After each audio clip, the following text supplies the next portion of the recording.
Hi, and welcome to the Forecasting Report video for Savium ERM Web. In this video, we'll be going through some of the basic and core reports within the software.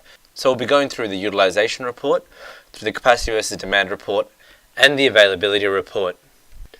So for each of the reports, there's a general three-part structure. The first part is essentially the same as the rest of the software, with a sort by and a filter.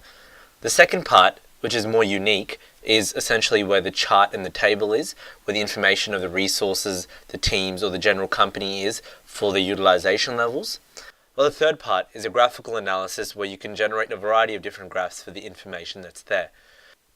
So we start with the utilization report. The utilization report generates the hours or percentage of time that your resources have spent over a specific time period. This report is important for when wanting to see if your team or workforce has been allocated an appropriate amount of work and is not either over-allocated or under-allocated.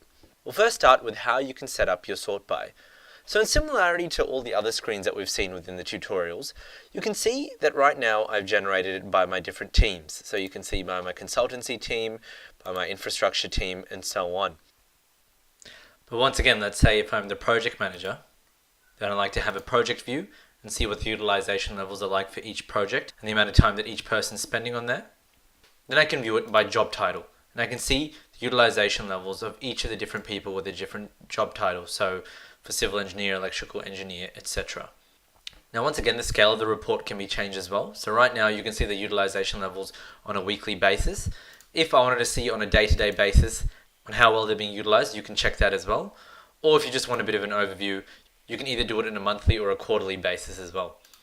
Now, it's also important to consider how you measure your utilization levels. So over here, we give you a variety of options. So you can measure it in either days, the hours they've worked, their utilization percentage levels, or their full-time equivalent. So I'll go through an explanation of each of them. So let's go, for example, with the consultancy team, and we'll really work with them throughout all the different measurements over here. So let's say I expand over here. You can see I have 2 people within the consultancy team. And the report I'm generating is for about a 2-week period, so from about April 5th to April 19th. Now having 2 people in this team makes it a bit easier for us in this tutorial, so we can see the direct numbers and how they really influence the entire utilization level of the consultancy team itself. So okay, right now you can see that utilization levels are based on days, so you can see that there's about 10 days worth of work being done for that 2-week period between 2 people. Now, that doesn't always give you a good idea of exactly how well they're utilized, so the percentage over here would probably be a better measurement, and it can tell you that they're being utilized about 50% of the time. Now, if I saw this in hours, this could even give you a better idea. Now, expanding that again, in hours you can see that Kim is working about 8 hours per day, while Bob is working 0 hours per day. Now, these measurements can then also be seen by, let's say, in a percentage. So this comparison will, as you can guess, would be 100% of the time Kim's working, while 0% of the time. And it also should be noted that the weekends are 0% utilization levels, since they won't be working on those days, and that won't influence the overall utilization level over here. And the FTE measurement will be explained when we go through the capacity versus demand report. Now on the charts over here, you can notice there's a variety of different colors and the different utilization numbers that are there. So you can see that I have green, orange, pink, and purple, and they essentially signify the utilization levels of each of the person. So green over here signifies if there's been 0 utilization, or if they've had no work allocated onto them from their enterprise schedule. Well, pink over here shows low utilization. So you can see over here, they only utilize about 25, maybe maximum 30%, and the pink really signifies low utilization. While purple shows mediocre utilization. So you can see if they're utilized about 50% of the time, or maybe even a bit higher than that, it will be on about a purple range, while orange signifies full utilization or overutilization as well. Now these color thresholds are entirely dependent within each company. So over here I might have created that my threshold for up to 30% is low utilization, and between let's say 30 to maybe 80% is medium utilization, and anything higher than 80 would be high or overutilization. These colors can also be changed. So right now I have a variety of different colors that work for me, but specifically a lot of times other companies use either a green, a red, or a yellow to signify each of those utilization levels. You can then also measure utilization levels by looking at your different graphs that you have over here. So over here, let's say if I want to see the total utilization, I simply just select that part within the table, and then accordingly the graph will generate with the appropriate information. If I just wanted to see the graph of, let's say, just my team, I'll just select that. that will generate once again. But you're not just limited to that. You can also see the information based on a bar graph, or if you want to generate, let's say, a pie graph, or let's say maybe even a point graph, which is in this case quite similar to the line graph. Now you can export this and the table over here onto an Excel document, or maybe print preview and create a PDF document out of it as well.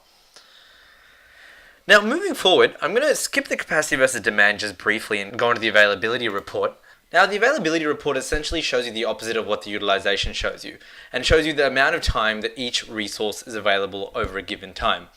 Now structure-wise, it's identical to the utilization report, so in terms of the sort by, the scales, how the table is structured, the different chart options that are given. So I'm not going to really go into this, and you can have a look at this while you're testing out the software. Now we move to the capacity versus demand screen. So this report essentially allows you to match your demand to supply and fill in any gaps that are there between current resources to your resource requirements. So within your resource pool, if you have a deficit or an excess of resources, you gain the ability to make decisions about hiring people for restructuring your organization. So again, let's see the decisions we can make with the capacity versus demand screen. So once again, I'll go through the structure of the screen. So as you can see, it's very similarly structured to the utilization and availability reports. So the view, you can also essentially have a similar sort by, whether it's a job title, location, role, team, etc. Scale can be changed accordingly. And your measurements are quite similar as well. So you can measure them either days, hours, or FTE. Now, as I'd mentioned before, I said I'd go into the FTE definition within this report, and it's essentially the main way to measure your resources within the capacity versus demand report. Now, the FTE measurement, which stands for your full-time equivalent measurement, essentially measures the capacity of a person based on their working hours. So let's say an average full-timer works 8 hours a day, 5 days a week. They'll be equal to 1.0 FTE. But if another resource is only available, let's say half that time, so maybe working 4 hours a day, 5 days a week, or maybe 8 hours a day, and maybe only 2.5 days, they'll be equivalent to 0.5 FTE. And accordingly, different resources can sit within that spectrum. So going into the measurements of this, you can see that my full capacity of resources I have is 6.8, and my demand of my resources over this time, which for this case is April 1st to May 31st, is about 4.03, showing that I have an availability of 2.78. Now, if you want to go into a bit more detail, you can go into, let's say, your specific resource. So if I scroll down a little over here, I can go into one of my program analysts. So let's say you can see Tim Davis over here. You can see his essential capacity against his demand.